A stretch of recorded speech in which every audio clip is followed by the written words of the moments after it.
మరికొద్ది కాసేపట్లోనైతే ఈ జిల్లాల వారికి ఎటువంటి జిల్లాల వరకైతే పింఛన్ అనేది ఇవ్వడం అయితే జరుగుతుంది. ఖాతాల ద్వారా మరియు అకౌంట్ల ద్వారానైతే మరి కాసేపట్లో ఇటువంటి జిల్లాల వారికి జమ కాని వారికి అయితే జమ కావడం అయితే జరుగుతుంది.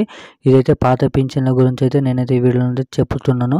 ఎవరైతే ఇంకా పాత పింఛన్లకు సంబంధించిన ఎటువంటి జిల్లాలు పడలేవో మరి కాసేపట్లోనైతే వీరి జిల్లాలోనైతే వీరి మండలాల్లో వీళ్ళున్న విలేజ్లోనైతే బ్యాంకుల ద్వారా మరియు పోస్ట్ ఆఫీసుల ద్వారానైతే ఆసరా పింఛన్ మరియు చేతి పింఛన్లు పాత పింఛన్ తీసుకొని వారికైతే పింఛన్లు అనేది జమ కావడం అయితే జరుగుతుంది. సో పూర్తి వివరాలు అనేది వీడియోలోకి అయితే తెలుసుకున్నాం. సో దానికంటే ముందు మన ఛానల్ ఎవరైనా మొదటిసారిగా చూస్తున్నారంటే ఛానల్ అయితే ఖచ్చితంగా సబ్స్క్రైబ్ చేయండి. పక్కన ఉన్న బెల్ ఐకాన్ కూడా ఆన్లో పెట్టుకోండి.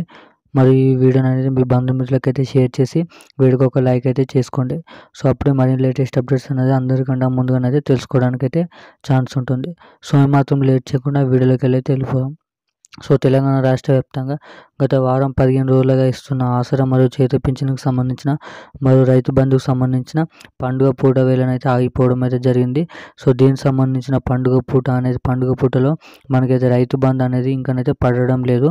రైతు బంధు కూడా రానున్న 3 రోజులైతే పడుతుంది.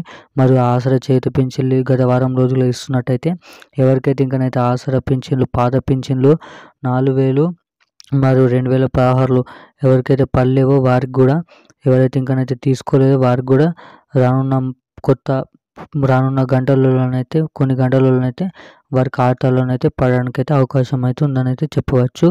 సో ఇప్పుడున్న అప్డేట్ అయితే ఇది. మరిన్ని అప్డేట్స్ కోసం ఛానల్ అయితే సబ్స్క్రైబ్ చేసుకొని అయితే ఉండండి. Thank you guys.